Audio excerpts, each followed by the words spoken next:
അങ്ങനെ വിവാദങ്ങൾക്കൊടുവിൽ ഇ.പി. ജയരാജന്റെ ആത്മകഥ പുറത്തായിരിക്കുകയാണ്.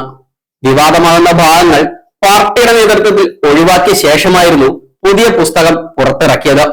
എന്നാൽ പുതിയ പുസ്തകത്തിലും പാർട്ടിക്കെതിരെ നന്നായി കുത്തുന്നുണ്ട് ഇ.പി. ജയരാജൻ. വൈദേകം റിസോർട്ട് വിവാദത്തിൽ പാർട്ടി കൃത്യസമയത്ത് പ്രതികരിച്ചില്ല എന്ന ആരോപണമാണ് ഇ.പി. ജയരാജൻ ഉന്നയിക്കുന്നത്. ഇ.പി. ജയരാജന്റെ രാഷ്ട്രീയ ജീവിതത്തിലെ ഏറ്റവും കറുത്ത അധ്യായമായിരുന്നു വൈദേകം റിസോർട്ട് വിവാദം. ഈ വിവാദത്തിൽ പൂർണ്ണമായും ഒറ്റപ്പെട്ടുപോയ ജയരാജൻ പിന്നീട് പാർട്ടിയുമായി അകന്നു നിൽക്കുകയായിരുന്നു. വൈദേകം റിസോർട്ട് വിവാദം ഉയർന്നപ്പോൾ ബന്ധപ്പെട്ടവർ കൃത്യസമയത്ത് വ്യക്തത വരുത്തിയില്ല.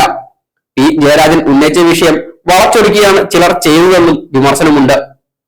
ദിവസങ്ങളോളം വാർത്ത പ്രചരിപ്പിച്ചത് വലിയ വിഷമമുണ്ടാക്കി. ആ സമയത്ത് വ്യക്തത വരുത്തിയിരുന്നെങ്കിൽ വ്യക്തിപരമായ അധിക്ഷേപം നിലയ്ക്കുമായിരുന്നു. ഒരു സ്വകാര്യ കമ്പനിയെ സഹകരണ സ്ഥാപനത്തെ പോലെ സഹായിക്കാൻ പാടുണ്ടോ എന്നാണ് പി ജയരാജൻ സംസ്ഥാന കമ്മിറ്റിയിൽ ചോദിച്ചത്. ജയരാജൻ ഉന്നയിച്ച വിഷയം വളച്ചൊടിച്ച് പ്രചരിപ്പിച്ചുവെന്നും അദ്ദേഹം ആത്മകഥയിൽ ചൂണ്ടിക്കാട്ടുന്നു. വൈദേകം റിസോർട്ടുമായി ബന്ധപ്പെട്ട കാര്യങ്ങൾ വിശദീകരിക്കുന്ന വൈദേകം എന്ന അധ്യായത്തിലാണ് ഈ വിമർശനമുള്ളത്. എന്നാൽ വിവാദം ഉയർന്ന സമയം ബന്ധപ്പെട്ടവർ വ്യക്തത വരുത്തിയിരുന്നെങ്കിൽ തനിക്കെതിരെയുള്ള വ്യക്തിപരമായ അധിക്ഷേപങ്ങൾ നിലയ്ക്കുമായിരുന്നു. ആദ്യ യുഗത്തിൽ പി ജയരാജൻ ഉന്നയിച്ച വിഷയം വളച്ചൊടിച്ച് പ്രചരിപ്പിക്കുകയായിരുന്നു. ഇത്തരത്തിലൊരു കാര്യം സൂചിപ്പിച്ചുകൊണ്ടാണ് അദ്ദേഹം തന്റെ പാർട്ടി നേതൃത്വത്തോടുള്ള അമർഷം രേഖപ്പെടുത്തിയത്. തന്റെ ഭാര്യയും മകനും ഇതിൽ ഓഹരി പങ്കാളികളായതിന്റെ വിശദമായ കാര്യങ്ങളെല്ലാം പറഞ്ഞുകൊണ്ടാണ് ആത്മകഥയിലെ ഈയൊരു ഭാഗം ഇ.പി. ജയരാജൻ അവസാനിപ്പിക്കുന്നത്. മുൻപ് പരിപ്പുവടയും കട്ടൻ ചായയും എന്ന പേരിൽ DC ബുക്സ് പ്രസിദ്ധീകരിക്കാൻ എന്ന പുസ്തകത്തിലെ ചില ഭാഗങ്ങൾ പുറത്തു വന്നിരുന്നു. ഇതോടെ CPM-ലെ തമ്മിലടിയുടെ വിവരങ്ങൾ പുറത്തായി. കട്ടൻ ചായയും പരിപ്പുവടയും എന്ന പേരിൽ DC ബുക്സ് പ്രസിദ്ധീകരിക്കുന്നുവെന്ന് അവകാശപ്പെടുന്ന ആത്മകഥയിലെ ചില പ്രസക്ത ഭാഗങ്ങൾ പുറത്തു വന്നു. സാമൂഹ്യ മാധ്യമങ്ങളിലൂടെയാണ് ഇതിന്റെ PDF കോപ്പി പ്രചരിപ്പിക്കപ്പെട്ടത്.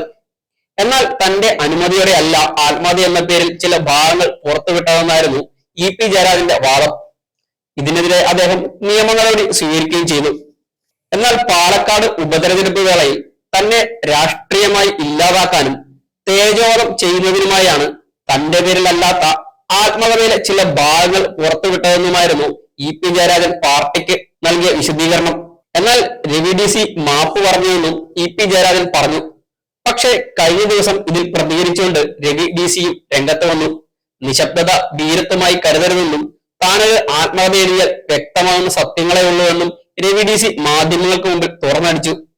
ഇ.പി. ജയരാജന്റെ ആത്മകഥ എന്ന പേരിൽ കട്ടൻ ചായയും പരിപ്പുവടയും എന്ന പുസ്തകത്തിൽ ഒന്നാം പിണറായി സർക്കാരിനെ പുകഴ്ത്തുകയും രണ്ടാം പിണറായി സർക്കാർ പ്രതീക്ഷയ്ക്കത്ത് ഉയർന്നില്ലെന്ന തരത്തിലുള്ള പരാമർശങ്ങളും ഉണ്ടായിരുന്നു.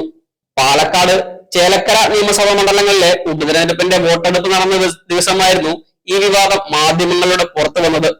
UDF അനുഭാവിയായിരുന്ന പി സരനെ പാലക്കാട് ഉപതെരഞ്ഞെടുപ്പിൽ കമ്മ്യൂണിസ്റ്റ് പാർട്ടിയുടെ സ്ഥാനാർത്ഥിയാക്കുന്നതിനെതിരെ പാർട്ടിക്കുള്ളിലെ അഭിപ്രായ വ്യത്യാസവും പുസ്തകത്തിൽ പരാമർശിച്ചിരുന്നുവെന്നും വാർത്ത വന്നു. ഇത് വലിയ വിവാദമാവുകയും ചെയ്തിരുന്നു. അത് തന്റെ പുസ്തകമല്ലെന്നും ഇ.പി. ജയരാജൻ പറഞ്ഞിരുന്നു. എന്നാൽ പാർട്ടിക്കുള്ളിൽ തനിക്കുണ്ടായ അവഗണനയിൽ മനം മടുത്ത ഇ.പി. തന്റെ അനിഷ്ടം പലപ്പോഴായി തുറന്നു കാട്ടിയിട്ടുണ്ട്. പ്രവൃത്തി പരിചയത്തിൽ തന്നെക്കാൾ ജൂനിയറായ M.V. ഗോവിന്ദനെ സംസ്ഥാന സെക്രട്ടറിയായും PB-യിൽ ഇടം കിട്ടാഞ്ഞതും ഇ.പി.യുടെ മനസ്സിൽ ഇപ്പോഴും പുകഞ്ഞുകൊണ്ടിരിക്കുകയാണ്. LDF കൺവീനർ സ്ഥാനത്ത് നിന്നും ഇ.പി. ജയരാജൻ ഒഴിവായതും ഈ കാരണങ്ങൾ കൊണ്ടുതന്നെയാണ്. കഴിഞ്ഞ ലോക്സഭാ തെരഞ്ഞെടുപ്പ് ദിവസം BJP നേതാവ് പ്രകാശ് ജാവദേക്കറുമായി ആക്കുളത്തെ മകന്റെ ഫ്ളാറ്റിൽ നിന്ന് കൂടിക്കാഴ്ച നടത്തിയ വാർത്ത CPM-നെ വെട്ടിലാക്കിയിരുന്നു. ഇതിന്റെ പിന്നിലും ഗൂഢാലോചനയുണ്ടെന്നാണ് ഇ.പി.യുടെ വാദം. പാർട്ടിയിൽ M.V. ഗോവിന്ദന്റെ നേതൃത്വത്തിലുള്ള വിഭാഗം തനിക്കെതിരെ ഒളിയുദ്ധം നടത്തുന്നതായി ഇ.പി. പലപ്പോഴും പറയാതെ പറഞ്ഞിട്ടുണ്ട്. ഇത്തരം ചില പ്രശ്നങ്ങൾ നിലനിൽക്കുന്നത് കൊണ്ടാണ് തന്റെ പുസ്തക പ്രകാശന ചടങ്ങിലേക്ക് പാർട്ടിയുടെ സംസ്ഥാന സെക്രട്ടറിയായ M.V. ഗോവിന്ദനെ ക്ഷണിക്കാതിരുന്നതും. എന്നാൽ ആത്മകഥ പ്രകാശനം നടത്തിയതിനു ശേഷവും ഇനിയും പാർട്ടിയെ പ്രതിരോധത്തിലാക്കിയേക്കാവുന്ന ചില പരാമർശങ്ങളും പുസ്തകത്തിലുണ്ട്. മുൻപ് BJP-ക്ക് അവസരമൊരുക്കുന്ന വിധത്തിൽ പ്രസ്താവന നടത്തിയ വിവാദത്തിൽപ്പെട്ടിട്ടുണ്ട് ഇ.പി. ജയരാജൻ. ഇതിനു പിന്നാലെ ഇപ്പോൾ ആത്മകഥയിൽ മറ്റൊരു പരാമർശം കൂടി നടത്തിയിരിക്കുകയാണ് ഇ.പി. മകനെ സ്ഥാനാർത്ഥിയാക്കാൻ BJP ശ്രമിച്ചുവെന്നാണ് ഇ.പി. പുസ്തകത്തിലൂടെ വെളിപ്പെടുത്തിയത്.